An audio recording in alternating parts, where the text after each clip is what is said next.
네, 안녕하세요. 자, 오늘부터 7.594 1일 파트부터 출발하도록 하겠습니다. 그리고 오늘부터 매주 여러분들한테 독해 자료 2페이지씩을 내보낼 텐데요.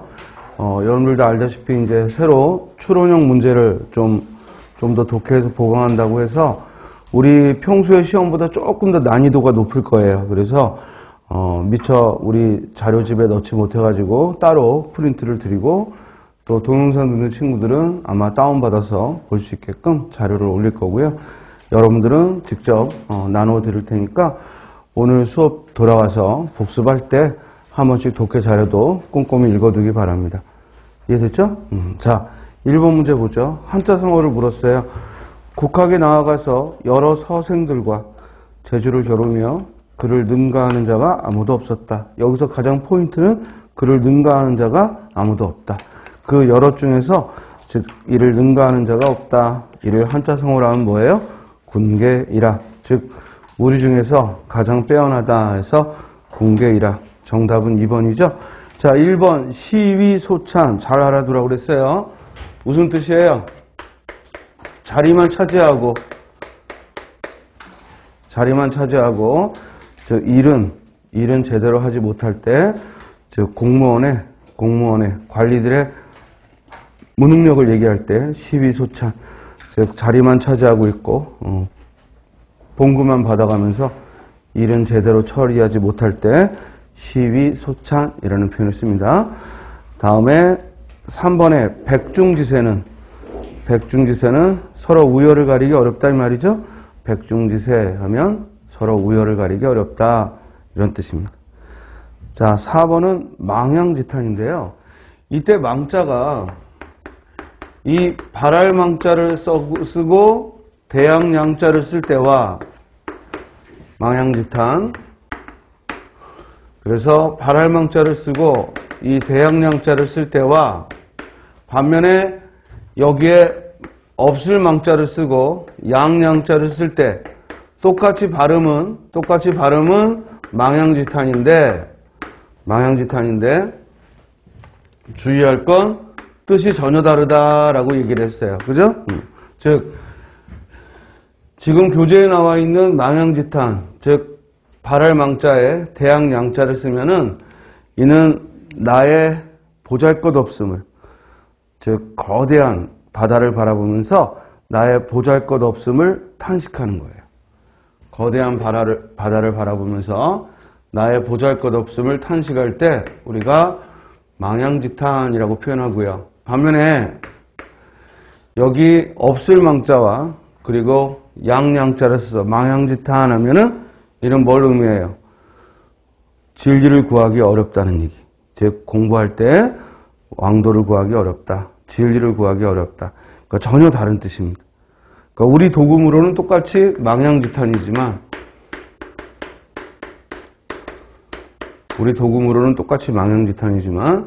즉 위에 건 나의 능력이 보잘것없음을 탄식하는 거라면 아래는 진리를 구하기 어렵다는 거.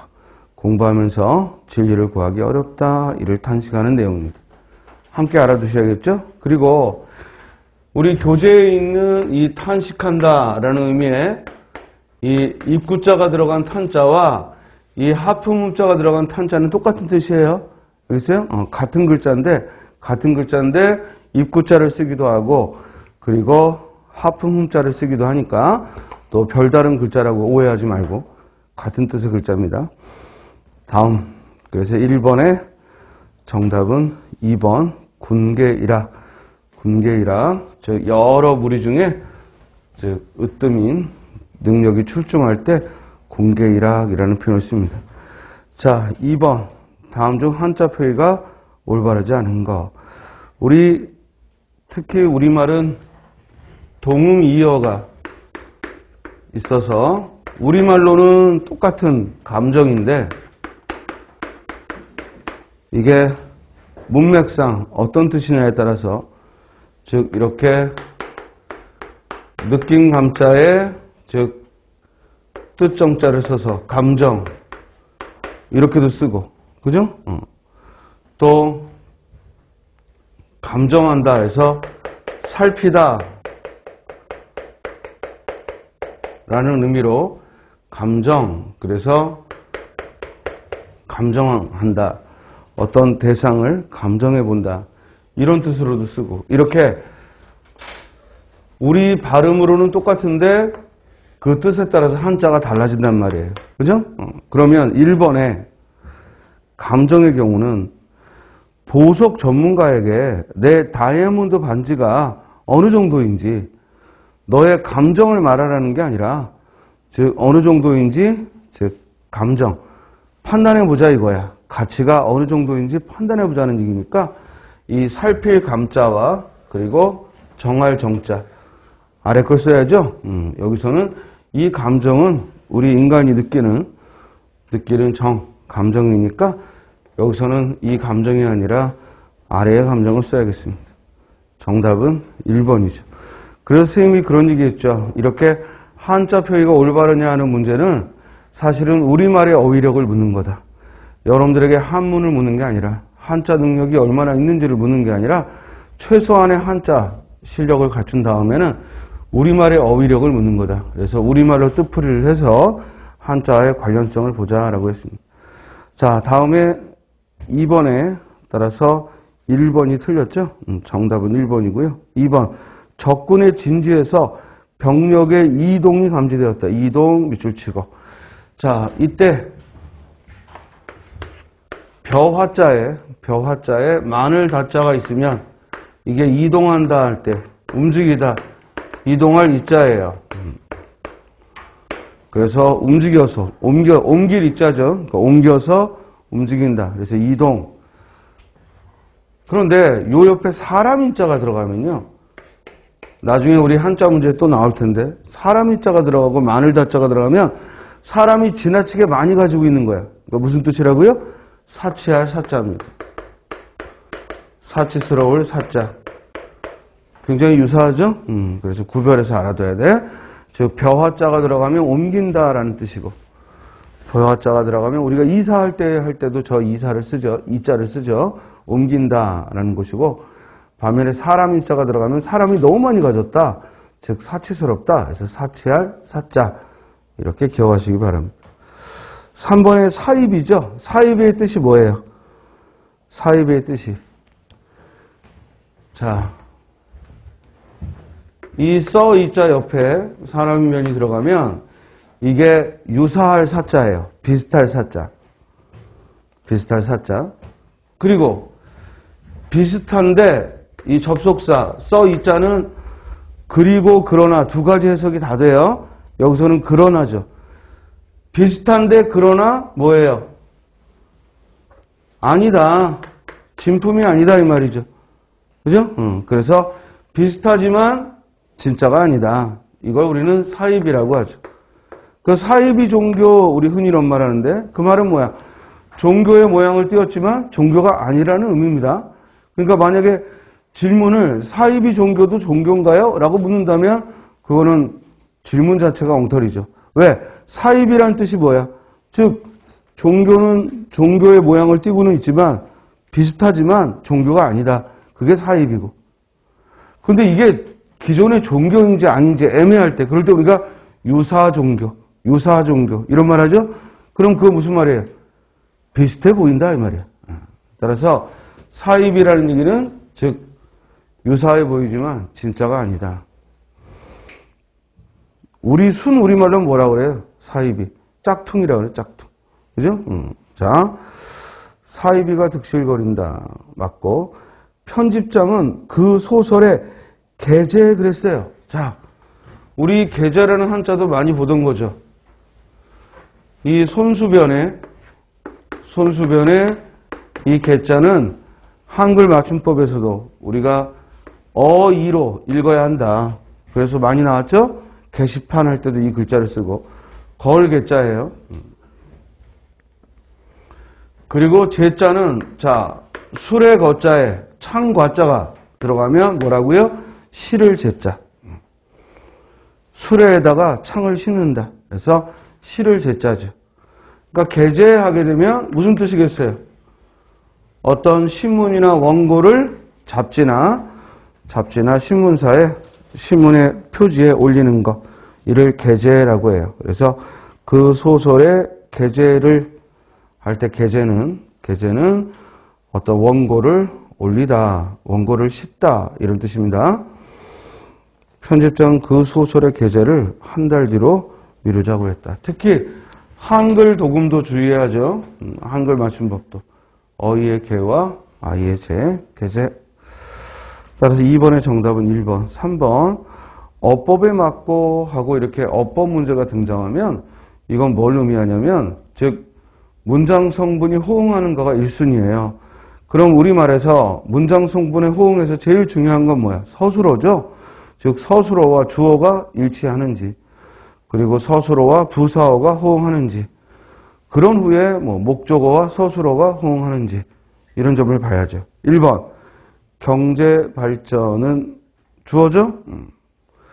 복지사회의 물질의 기반을 형성해주지만 형성해주다 밑줄 치고 즉 경제발전이 물질적 기반을 형성해주지만 자 여기서 연결어미가 뭐뭐 하지만 이랬으니까 이 뒤에는 반대되는 게 나와야죠.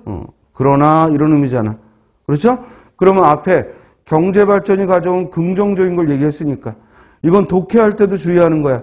이렇게 경제발전에 긍정적 역할을 썼으니까 뒤에는 뭐가 나온다 반드시? 부정적 의미가 나오겠지? 그러면 이 문장은 경제발전의 긍정과 부정을 다룬 문장이 되는 거지.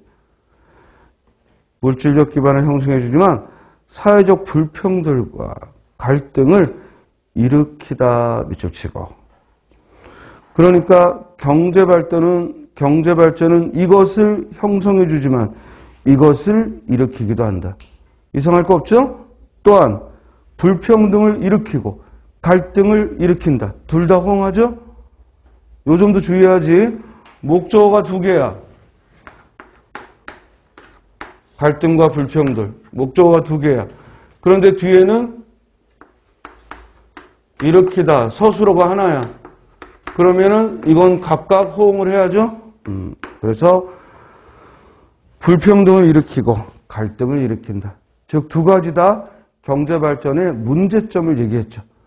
따라서 앞에 이어진 문장에서 앞에 문장은 경제발전의 긍정적인 걸 얘기했고 뒤에 문장은 부정적인 걸 얘기해서 문장의 호응이 자연스럽게 이루어졌고 또한 주어와 서술어가 일치하고 그리고 목적어와 서술어가 호응하고 있습니다. 정답은 1번.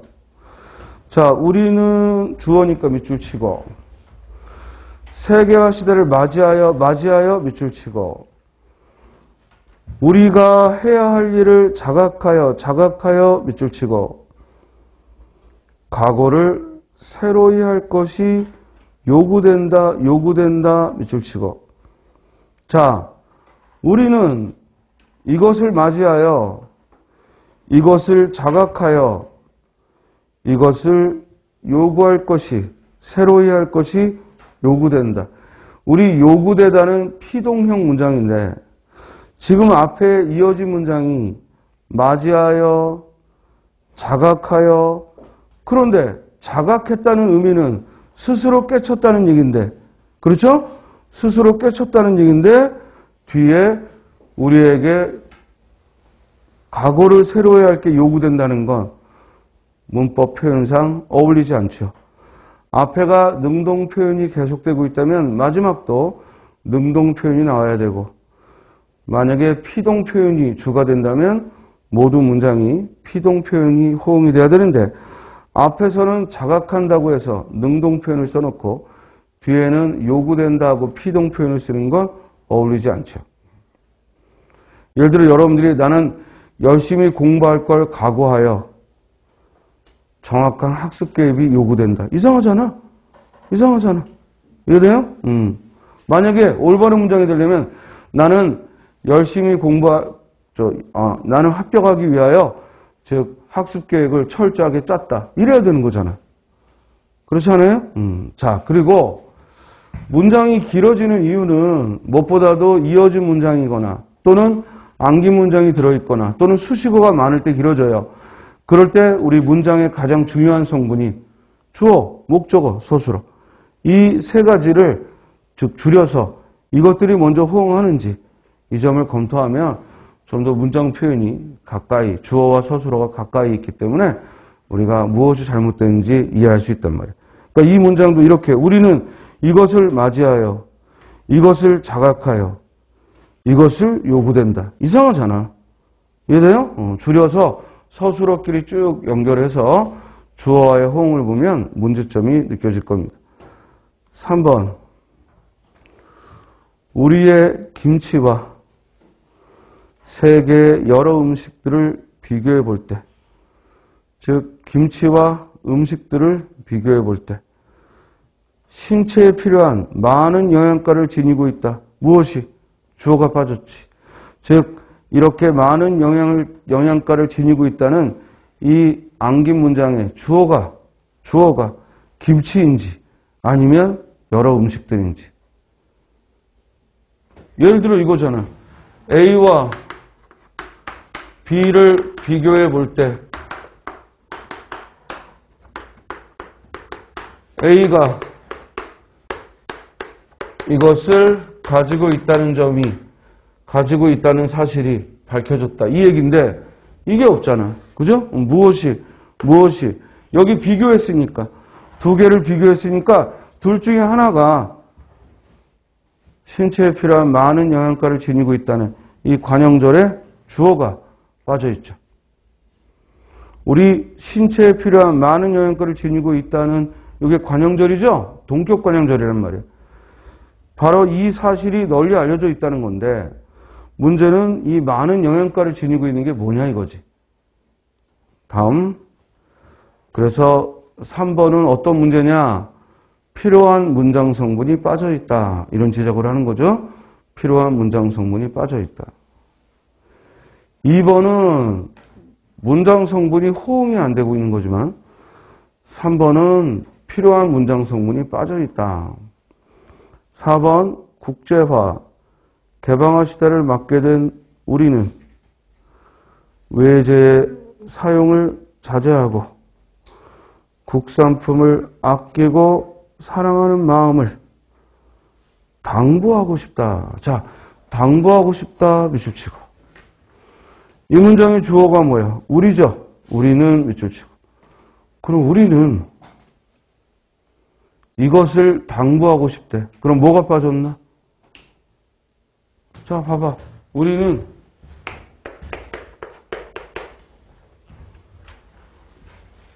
A를 당부하고 싶다. 뭐가 빠졌어? 당부하다는 것은 어떤 사람에게 또는 어떤 대상에게 무엇을 하라고 각인시키는 건데 뭐가 빠졌어요? 부사어가 빠졌죠? 누구에게 당부했는지 스스로에게든 아니면 국민들에게든 즉 누구에게 당부해야 하는지 부사어가 빠졌죠. 즉 당부하고 싶다는 세 자리 서술이라는 말이에요. A를 B에 당부하다. A를 B에게 당부하다. 사람이면 B에게, 사물이면 B에. 그래서 A를 B에 당부하다 하고 당부하다는 말이 반드시 목적어와 부사어가 필요한 세 자리 서술어니까 4번도 필요한 성분이 빠져있다라고 지적하는 겁니다. 지금 1번의 올바른 문장이든 2, 3, 4의 잘못된 문장이든 모두 서술어를 중심으로 해서 주어와 호응하는지 또는 필요한 문장 성분을 가지고 있는지 이 점을 얘기하고 있습니다. 다음 4번 문제로 가죠. 관용어의 사용이 옳지 않은 것 했습니다. 먼저 1번에 그는 옆 사람에게 무슨 코가 깨었는지 코가 깨이다 밑줄 치고 우리 코가 깨이다 하면 무슨 뜻? 약점이 잡히다 이 말이죠. 약점을 잡히다. 자, 대체로 관용어는 신체와 관계된 걸 출제하고 있고 신체와 관계된 관용어가 많습니다. 그러니까 여러분들 기본서에서도 이 우리 손, 발, 귀, 코 등등 신체와 관련된 관용어들 한번 마음 먹고 딱 한두 시간만 읽으면 다 할 수 있다고 그래서 그걸 안 하고 자꾸만 관용어가 약해요 하면 안 되고. 자, 우리 어휘력에 있어서는 모든 국어시험에서 강조하지만 특히 우리 공무원 시험에서 이 어휘력 한두 문제를 놓치게 되면은 결국 아무리 독해 빨리 잘하고 문학 잘 풀고 문법 잘해도 어이없는 점수를 받게 된단 말이에요. 그러니까 이런 어휘력에서 밀리지 않도록 여러분들 꼭 시험 가까울수록 한 번 더 읽어보고 한 번 더 읽어보고 이렇게 외운다 생각하지 말고 자주 반복해 읽어보기 바랍니다. 자, 1번은 의미상 맞죠? 그는 옆 사람에게 무슨 약점이 잡혔는지 꼼짝도 못한다. 맞죠? 2번. 그는 부모님 가슴에 못을 박다. 읽으시고. 가슴에 못을 박다 하면 무슨 말이에요? 마음에 상처를 주다 이 말이죠. 마음에 큰 상처를 주는 불효를 저질렀다. 맞고. 3번. 그는 어찌나 얼굴이 두꺼운지 얼굴이 두껍다 밑줄 치고. 우리 얼굴이 두껍다. 이 한자로 철면피라고도 하지. 그지? 철면피. 뻔뻔하다 이 말이에요. 즉 그는 어찌나 뻔뻔한지 툭 하면 찾아와서 어려운 부탁을 했다. 맞겠죠? 4번. 이번에는 교육 환경 문제로 눈을 뒤집어 생각해 봅시다. 눈을 뒤집어 밑줄 치고. 우리 저 사람은 눈을 뒤집어 까고 덤벼든다 이런 말을 하지 눈을 뒤집는다는 것이 뭐 진지하게 생각한다는 뜻이 있지는 않죠. 틀린 건 4번이고요. 눈을 뒤집어라는 말은 이 안 좋은 일에 판단력을 잃을 때 뭔가 안 좋은 상황에서 판단력을 잃을 때 눈이 뒤집혔다라는 말을 하죠. 그러니까 돈에 눈이 뒤집혀 또는 욕정에 눈이 뒤집혀 욕심에 눈이 뒤집혀 이렇게 부정적 의미로 주로 씁니다. 즉 눈을 뒤집어라는 표현보다는 눈이 뒤집혀 이렇게 표현을 많이 쓰죠. 눈이 뒤집혀. 그래서 좋지 않은 일에 판단력을 잃고 덤빌 때 우리가 사람이 집중하는 데에는 두 가지가 있어. 하나는 해야 할 것에 집중하는 긍정적인 게 있고 또 뭐야? 나쁜 것에 집중하는. 그거 우리는 흔히 중독이라고 하지. 그러니까 똑같이 우리에게는 집중력이 있는데 어느 것에 집중하느냐. 그래서 이렇게 부정적인 데 소위 집중하게 되면 그게 눈이 뒤집혔다 이런 표현을 씁니다. 우리 눈이 멀다라는 말 있죠. 욕심에 눈이 멀어. 비슷한 말로 판단력이 없어진다 이런 의미가 됩니다. 4번의 정답은 4번. 5번. 밑줄 친 말이 올바른 거. 자, 1번. 뭐가 틀렸어요? 없다에 뒤에 어미가 온단 말이야? 어미를 쓰는데 뭐뭐 고저냐 고자냐. 그죠? 그런데 가급적이면 어미나 조사는 특히 뭘 맞춰요 우리가? 어미나 조사에서는 모음 조화를 지켜요. 그러니까 굳이 고하고 양성 모음인데 저하고 음성 모음이 올 리가 없지. 따라서 양성 모음이 와야죠. 뭐뭐 하고자 한다. 그래서 주로 뭐뭐 고자라는 말은 하다와 어울려서 뭐뭐 하고자 한다. 2번 붓기가 내리지 않아. 정답이죠. 붓기가 내리다. 붓기가 내리지 않아 라고 합니다. 그럼 질문. 얼굴이 부었어. 그럴 때 우리가 붓기라고 하고 얼굴이 부었다. 라면을 먹고 얼굴이 부었다. 이 얼굴이 부어 이럴 때 이 단어의 기본형이 뭐예요? 지금 얼굴이 부어 했으니까 기본형 물었으니까 다로 끝나는 대답해야 되잖아. 그렇죠? 즉 동사나 형용사의 기본형을 물었으니까 다로 끝나는 대답을 해야 되니까 어간이 뭐냐 이거지. 뭐예요? 이렇게 모음이 왔을 때 비어있으면 둘 중에 하나야. 그냥 부단지. 그죠? 근데 얼굴이 부다 이런 말 없잖아. 안 그러면 얼굴이 붓다지. 그럴 때 받침 뭐 들어가야 돼?